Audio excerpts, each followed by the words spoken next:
గురూపదేశ రత్నమాల వ్యష్టి అహంత. నేను నేనే అనే జ్ఞానానుభవం లేకుండా ఈ మృణ్మయ శరీరమే నేను అని శరీరాన్ని తానని అభిమానించేవాడు అతడు స్వప్నం వంటి మోహాంధకారంలో మునిగి శరీర పతనంతో పాటు తాను కూడా నశిస్తున్నట్లు దుఃఖపడతాడు. వివరణ: నేను నేను అని భావించడం జ్ఞానం, నేను శరీరం అని భావించడం అజ్ఞానం. మోసెస్ అనే క్రైస్తవ ముని అప్పట్లో భగవంతుని జ్యోతి రూపాన్ని చూసి మీరెవరని ప్రశ్నిస్తారు. ఆ జ్యోతి నేను నేనే అని జవాబిచ్చిన వైనం క్రైస్తవ మత గ్రంథం ఓల్డ్ టెస్టమెంట్ అనగా పాత నిబంధనలో చెప్పిన విషయాన్నే భగవాన్ సూచించారు. ఏకము, పూర్ణము, ఆద్యము ఆ పరవస్తువు, అది ఇటువంటిది అని ఊహింప శక్యము కాని సద్వస్తువు.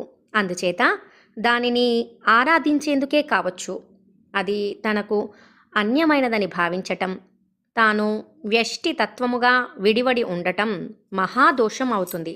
అఖండమైన జ్ఞాన పదార్థానికి విడిగా ఎగసిపడే నేను ఇది అని ఒక జీవునిగా ఉండటం అంటే అద్వైత బ్రహ్మాన్ని చీల్చి భంగపరుస్తున్నట్లు. నేను అనగా జీవుడు, తాను అనగా శివుడు అని రెండు ముక్కలుగా కోసి చంపుతున్నట్లు. అది అంతటి మహాపాపమని తెలుసుకో. వివరణ: అఖండమైన బ్రహ్మాన్ని జీవుడు, శివుడు అని రెండుగా విభజించటం బ్రహ్మ హత్యాదోషమని ఉపదేశిస్తున్నారు.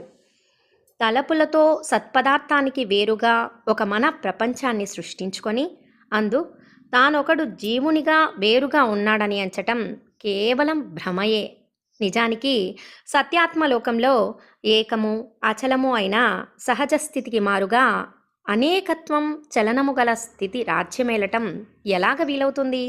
వివరణ: అజాతమైన ఏకాత్మ స్వరూపమే సత్యమని ఉపదేశం. సత్పదార్థాన్ని వదలి తాను వేరుగా ఉన్నట్లు తోచే మిథ్యా భావనయే బంధ లక్షణం, అంతకంటే మరేమీ కాదు. కనుక నేను జీవుణ్ణి అనే తలపు ఉదయించగానే దానిని విచారణతో త్రోసివేయుము. వివరణ: అఖండమైన హిందూ మహాసముద్రానికి ఒక ఎల్లను సృష్టించి, మానసికంగా ఒక ఎల్లను సృష్టించి ఆ భాగాన్ని ఇది బంగాళాఖాతమని అంటున్నాము కదా, నిజంగా సముద్రాన్ని విడదీస్తున్నామా? లేదు.